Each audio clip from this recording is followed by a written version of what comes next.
I've realized that sometimes things go wrong, things go to crap. And what do? We have to find a way through it and get past it and move on. And that's being in business. That's being an entrepreneur. That's trying new things. And I think that's been my lesson. I think my mantra is about acceptance and, creating lessons, I think.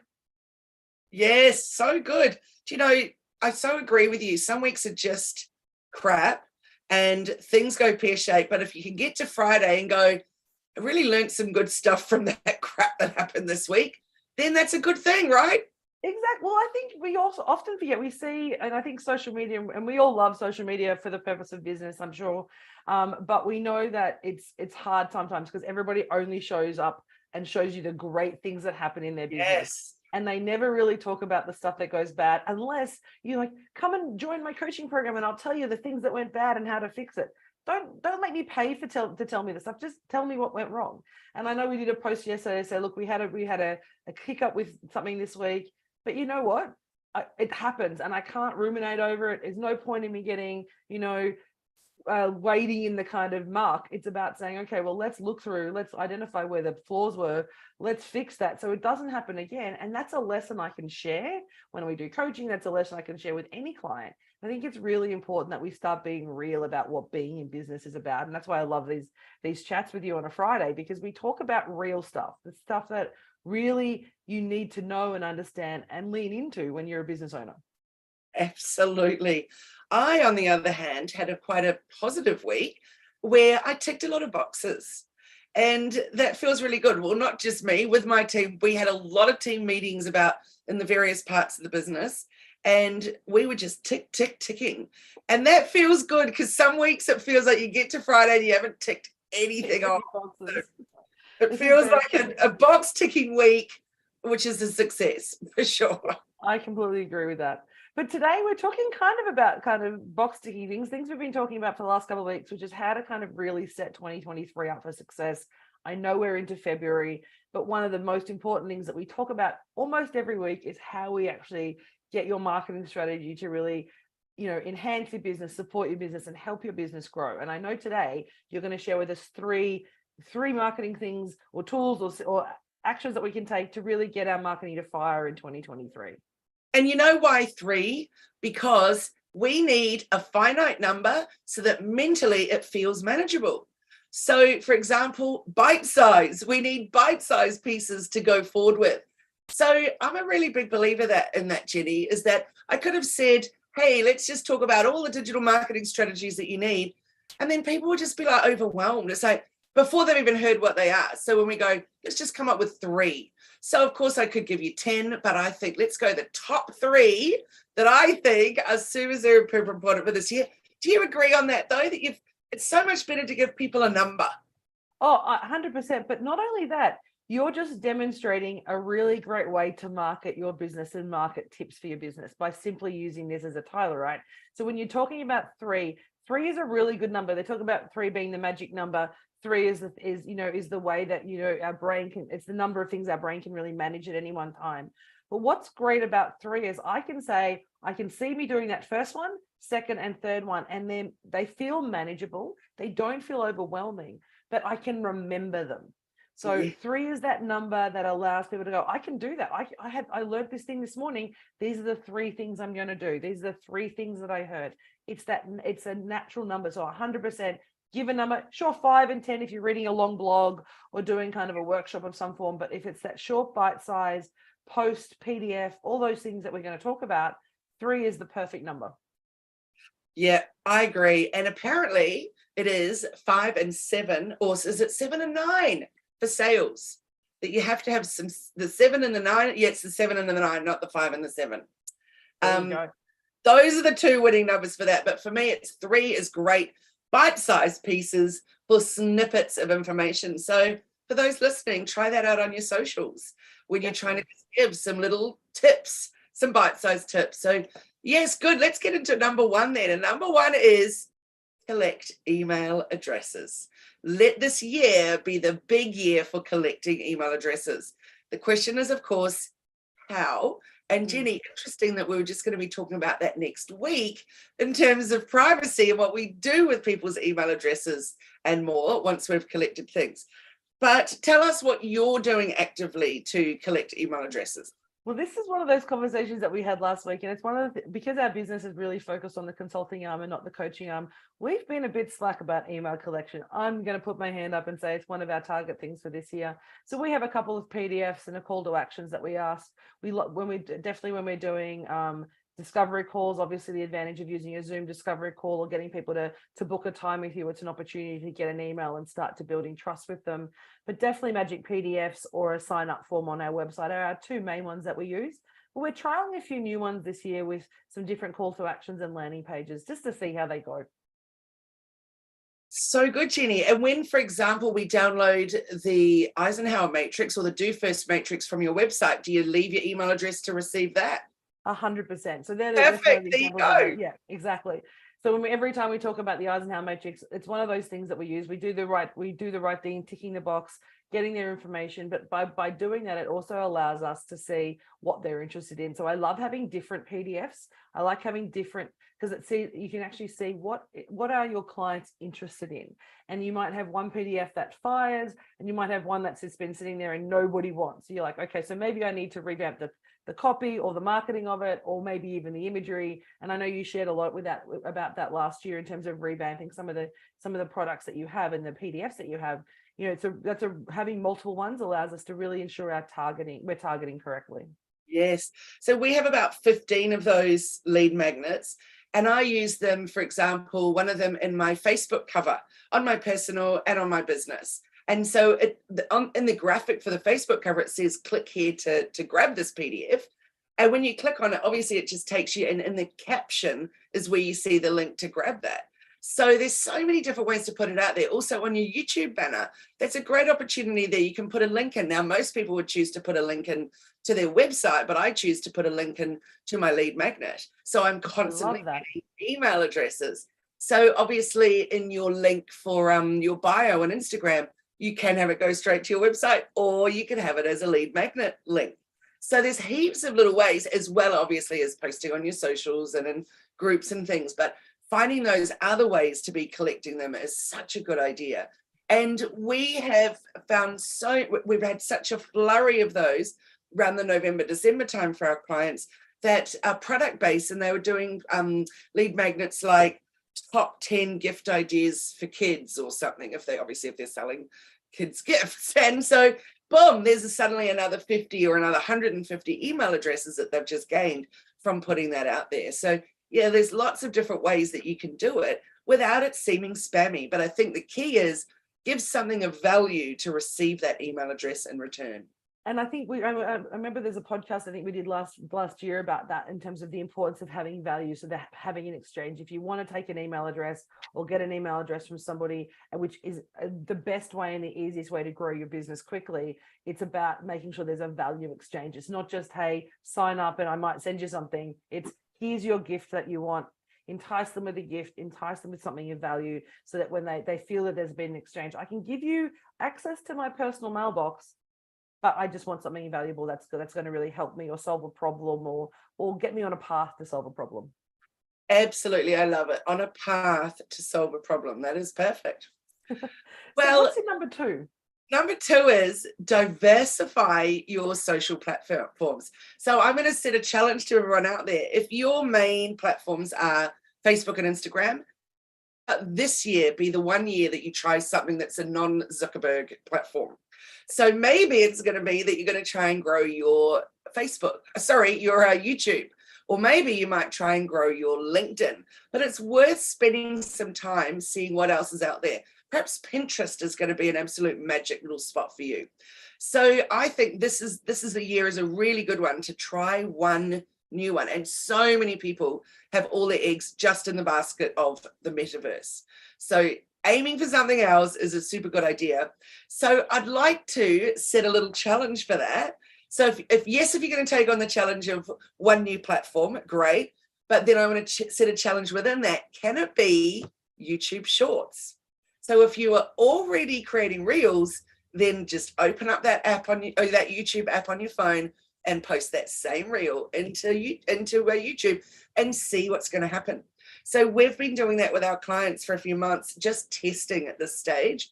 and it is phenomenal, the results. So we've had one client in particular in the back end of the website, we'll be going through the analytics with them. He's been putting up his reels. There's maybe only 8 of them so far that he's put up. And his traffic from YouTube, he's had over 1 million% increase in the traffic that has been getting to his website.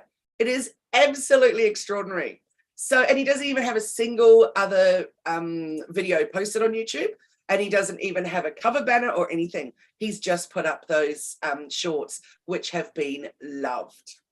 Amazing. So when you're doing shorts on YouTube, do you have to change the format or the size or the shape? How do you just transfer it from reel? It just comes up like a normal reel. Yeah, I'm going to look at that. We might be having a little challenge for our team to look at YouTube shorts this week. Now there might be like my suggestion always with everything is test. Like throw that mud at the wall, see what's going to stick, and then figure it out from there what's going to work. But unless you just get content out there, you're not going to know, are you, what's going to work and what's not. So I just think, like, really go for it. Every single reel that you create, boom, put it up. And then in 6 weeks' time or 3 months' time, then you can do a little analysis of it and go, what worked, what didn't work, you know, and then start delving into really who's seeing your stuff, what are they liking, what's working. But if you're thinking, well, actually, I haven't made any reels yet at all, then how about just having some ideas for creating some shorts? So, for example, one of them is you could promote your channel.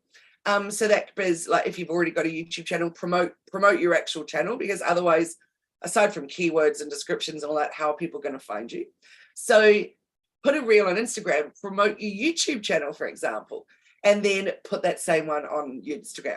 So that's one. The next one is doing some kind of teaser about what your next content is going to be. So that's always helpful. So you and I do that, Jenni, already with our what's coming up this week in our bite-sized chat. It's going to be this topic, for example. So that's a great little teaser. The next one that everyone loves is behind the scenes. Now, I know you and I have talked about this before. We do not do enough of it, both of us. We see others out there on the socials just sharing their lunch, sharing their walks, sharing their teeth, doing their hair. Like, come on, people. Yep, we don't do that enough, but, you know, coming up with that sweet spot that feels good for you, but sharing a bit more behind the scenes is handy, because people are interested in what's happening and people work with people. And then the final one is a really good one, is trends that are happening in your industry. So, you know, maybe I was talking with a woman this morning at the gym, and I said, tell me about your business. She said, got a company where we transcribe things. And I'm like, do you not know about Otter? She said, she's like, yeah, but we like transcribe for film scripts and we transcribe for medical and all of this. And I'm like, wow, good for you, because yes, like Otter, we've always got to rework the Otter to then create the blog and all of that. She's like, yeah, so it just saves time because we're just typing out what they're saying. I was like, go you for not feeling panicked and going, oh, this is just going to fall by the wayside with AI. No. She's just staying in her lane and still doing super well. So I really like that. So yeah, looking at the trends and then, you know, sharing about them is a good thing. So yeah, what do you think, Jenni? Are you going to take on that challenge of I think we will take on the challenge, but what I just wanted, the challenge is awesome, but I want to go back a little bit, because you talked about email marketing, collecting email addresses, but we need to put out PDFs or content of some value for that. Changing the channels and expanding the channels that you're working to get out of the metaverse so we can actually start to explore new options requires content. So there's this really great theme that you're talking through here, and I'm really keen to hear what number 3 is, because we're talking about how do we produce new content or repurpose content to keep our customers engaged, to find new ways to get them to come and see us, to engage with our content, whether it's on YouTube or Facebook or Insta or wherever you're using, or LinkedIn. But I love that idea, so that these 2 marketing strategies are really about finding ways for you to share your content in different and repurpose that content, because once you create it once, it doesn't just live in one spot. We can repurpose it and repurpose it and repurpose it and slice and dice it for so many different platforms, whether it's resizing it, putting new captions over the top of it, changing the background image, so many ways we can use that. And that idea of taking the challenge to find a new platform to use that content, I think is amazing. And that's one that everybody could do today. Everybody could just upload their reels from their Insta or their stories, straight into YouTube today. And as you say, let's come back in 6 weeks' time and see how we're doing it. So we will take up that challenge, I think, and see how we go. Yay, good. And make sure that before you do, go and look at your analytics and see what traffic is being driven from YouTube to your site, and see what happens in 6 weeks' time of how that has changed. Because we might come back and report that. Team, yeah, we're going to do that in 6 weeks. At the end of March, we're going to be talking about how our shorts went on YouTube. Very, very good. Say that like I know what I'm talking about. Like I feel like that old person going, I've got the phone. I'm going onto the web now. The interweb. But we're going to in 6 weeks, we'll be so comfortable about talking about YouTube shorts. It'll be like, yeah, we know what we're doing now. Yay. So my third one is, again, no surprise here, but it's about building relationships and building community. So every time I talk about this in my group coaching, I can see half the group going, oh, and the other half group going, yes. Every time she says it, I'm like, yes, I've done it. I'm doing it. Da, da, da. The other half is still resistant to it. But that's all about that Facebook group. You absolutely have to have a Facebook group. And I often get asked, why? What's the difference between a page and a group? I've already got them. And so I use the same analogy every time, which is, let's just think about you going for a walk with your dog in the evenings, and you pass by the house and you look at the front yard, you look at the driveway, you might look at the car, you look at, have they got weeds going on? Have they got rubbish in the front yard? What does that front part of their house look like? And you are just observing and peeking into a snippet of something. That's a Facebook page. The Facebook group is when you get into the backyard, and that's where you attend the barbecue or go to the pool party. It's where you have a drink. It's where you sit and have a meal with someone, sit and have a chat. You might even get invited into the house, and or you might go in there to use the bathroom. Whatever it is, you're involved with them. So you've got a nice connection going on, and you're meeting others because others get invited over too. So each time you pop in, there might be someone else new to meet. So I really like that front yard, backyard, because it's very clear and easy to understand. So that is Facebook business page. You need it. That's where people are glancing at you, seeing what's happening. The backside of things going on. Backside, that's an interesting choice of words. But you know, what's more about building relationships and community is happening in your Facebook group. Yeah, I love that. And particularly if you make it an exclusive Facebook group, if you have it where there needs to be, you know, some questions to come in, so you're screening, so there's a sense of exclusivity, or a sense, if you've got an online program, setting up a private group, an exclusive group for people that allows you to then actually provide upgrades or upsells, provides you to have that remarketing opportunity because you have that group. They know who you are. I love that, because they know who you are, they know what you do, they've been involved already. And they're the clients that are going to actually enable you to actually continue to grow your business and grow your opportunities for services or new products, because they're wanting to work with you. They're wanting to play. They're wanting to be invited into the house. I love that analogy so much. They're wanting to come to the barbecue. So I think that's great. So we've got email marketing, which actually gets those email addresses. We've got finding new ways to share your amazing content and just repurposing your content in so many imaginative ways. And I know our team are madly writing notes, because I can't do this and write notes. So I know my team have got those that will be starting to do that. And I love that third one about the community. We've talked a lot about community and the importance of creating community, particularly out of the last couple of years when people have been feeling isolated. And there is a sense that, well, yes, we're back to normal, whatever normal is these days. But having that community and having someone to kind of, you know, tap you on the shoulder and be like, "How you doing?" and feel like you know you in that kind of in a global group, I think is really important. And you know, I want to go full circle with the third one, taking us back to number one of collecting email, which is my top tip, which is the questions that you ask people that they need to answer before you allow them into your group. The first question should be, what's your email address? Hello. So you're collecting those, and you need that because you want to then be able to share stuff of value with them. So if they don't provide it, then should they really be in your group? And of course, they can always unsubscribe, but you need them to answer questions, because they need to, you know, show that they're actually going to be of value in the group too. Because if you've just got a massive group with a lot of people just very, very quiet, that's not doing you any favors for the algorithm. Yeah. and it's about quality, isn't it? There's a kind of, when you Absolutely. get to that community group, you want to start with quality, and having that exclusivity and making sure the right people are in the group means that you are going to get that conversation. It's going to create that buzz. It's going to create interest. So when new people join that group, they go, wow, this is such a dynamic group. I'm so excited to be in this group, rather than and I've done that so many times. You join a group and you're like, no one's posted since like last year. What's happening? Yeah, absolutely. So I did a bit of a group, or I should say but I did that kind of last year, going, why am I in these things? Like, there's so many groups that I'm in that I'm like, why? Because it's no longer my target market, or there's not a lot of noise in those groups anymore. So it's really important to make sure we're refreshing. So I think that links to that second point, though, finding new ways to use your content. It's also about saying, just continue to review what you're doing and see what's working for you. And doing that test and measure, so important. Absolutely, I totally agree. I'd like to give one tiny little example of magic with Facebook groups. So about a month ago, or it was actually just before Christmas, so a couple of months ago, I'd been talking to this client for quite some time about the Facebook group, and he just wasn't convinced. So I said, come on, let's go for it. So we set it up. He sent out a newsletter to his database, which isn't huge, and invited people into the group. It's a very exclusive group because his topic is very, very niche, and his business area. And so very quickly, he got about 100 people in the group, just purely from that couple of emails.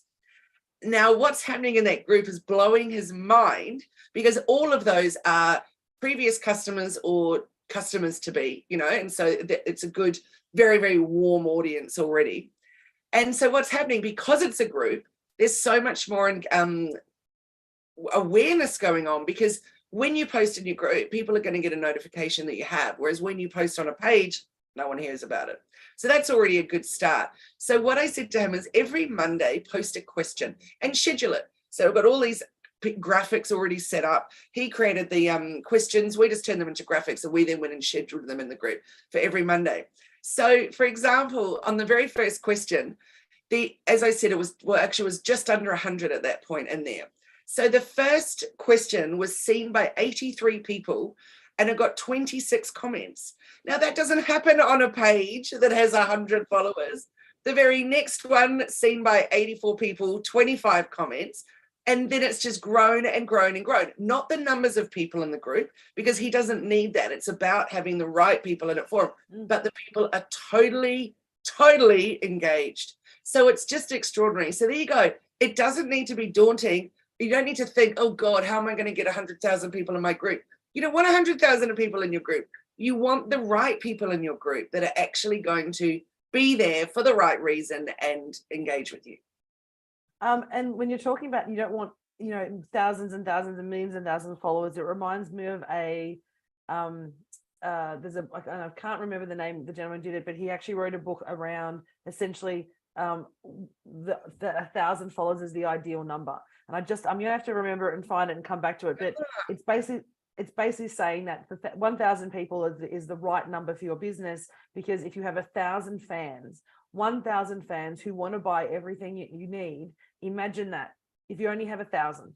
And I know that says only 1,000 for a lot of people who are just starting, like, I don't have 1,000 yet, but 1,000 is the number that we're aiming for as well, because 1,000 people means you're getting engagement with them. They're working with you, and they're going to bring people in, and they're going to change in and out with people that they know. But there's this amazing novel that just, white paper that was done ages ago, I think 20 years ago, about 1,000 raving fans. And that's the same concept with Facebook groups. If you've got a coaching program or a service, if 100 is your sweet spot, for me, doing our bomb workshops, 100 a year is the number that we're aiming for 100 women a year and business owners to come and join our retreats every year. That's a number that we're comfortable with. We don't need 10,000. Beautiful. And I love that. It's about saying, what do you need for your business? It goes back to, you don't need to be, have 85 million followers, because a lot of those 85 million followers may not be purchasing from you. They may be bought followers. They may not even be real followers. Like, exactly. Let's get focused on what's going to help your business and being really targeted. So we talked about emails, so important. I love how you brought that back into the community groups. Finding new channels to post your content and really repurpose your content, but challenge yourself to step outside the places that because there might be a whole hidden gem of people wanting to hear from you, and it's your job to make sure that they can hear you and find you, not theirs to find you. And then the third one I love is about building a community and creating a space where people can come, engage, and be served, and then actually want to be, continue to build that community for you and your business. Totally. So tell people, Jenni, about your group and how people can find your Facebook group.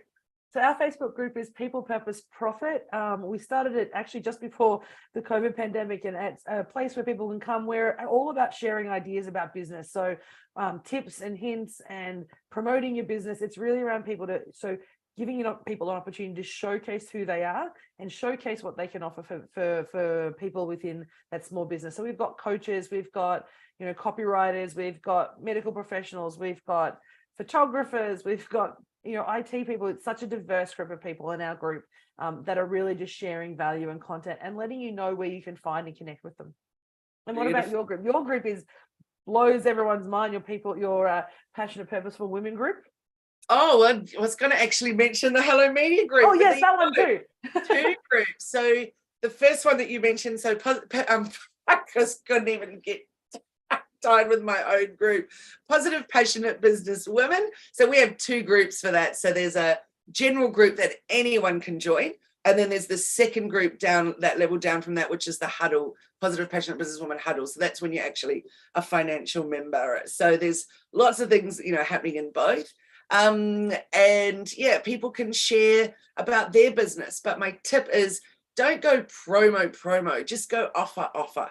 So share your lead magnet in there. Don't just say, hey, buy from me. Yeah, and then my other Facebook group that I'm actually way more active in is the Hello Media Facebook group.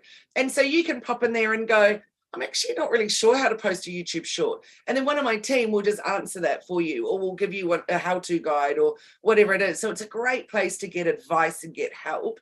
And yeah, we're putting tips in there every week. Plus, I do a summary every month of what's going on in the last month in digital marketing and what we need to learn from that. So yeah, lots happening in both. So Positive Passionate Businesswoman and Hello Media. The Hello Media team is definitely the place to go if you are struggling about how to do the shorts, as a really great example. But there's so much content that you put in that group and so much value that you give. But what I love about that group is people sharing what they're doing and sharing their wins and asking those questions that everybody wants to know the answer to, but they're just not sure where to put the question out. So definitely, if you have anything to do with digital marketing, business strategy, that's one of the best groups to go to. 100. Our team play in there quite regularly. Thanks, Jenni. I love it when people ask questions, because I think a lot of the time you're nervous and you're awkward. You don't want to look like you feel like you're dumb or something. So I love it when the questions come in. I'm like, go you, because remember, other people are thinking the same thing. We've all got the same questions going on with our business. 100%. That has been such a great podcast chat today, Kylie. I love our Friday chats, and I know every time it gives me a list of things that I need to do and talk to my team after and say, okay, we're going to be doing all these things. Find our shorts on YouTube now. We're going to start actually promoting and finding these new ways. I love that, getting out of the metaverse, particularly because it's about saying, don't put all your eggs in one basket. Not all people play in the same sandpit. So find some new sandpits for you to share your business. But it's been so much fun chatting with you today. I love our conversations. Next week, we're going to talk a little bit about that kind of how to use the information that you get when you're collecting emails, which is so important, but how we're going to use that information to really maximize the value of our business and get engagement from our clients. And we're going to talk about that topic around privacy and how to use data and how to use the information in emails so you can really grow your business using email marketing, which I'm very excited about. But thank you. You have an amazing week, Kylie, but thank you for everyone who's tuning in to this episode of Bite Size Business Life podcast. Make sure you subscribe and follow us so you don't miss any future episodes. But it's so nice to see you. We'll see you next week, and have an amazing week. Share your wins. Tell us in the group, tell us in the chat how you're going, and we'd love to see the link for your YouTube short channel. If that's what it's called, I don't know. We'll find that out. Start posting so we can sort of connect and help you grow your business as well. Awesome. Look forward to it. Thanks so much, Jenni. Nice to catch up. Bye.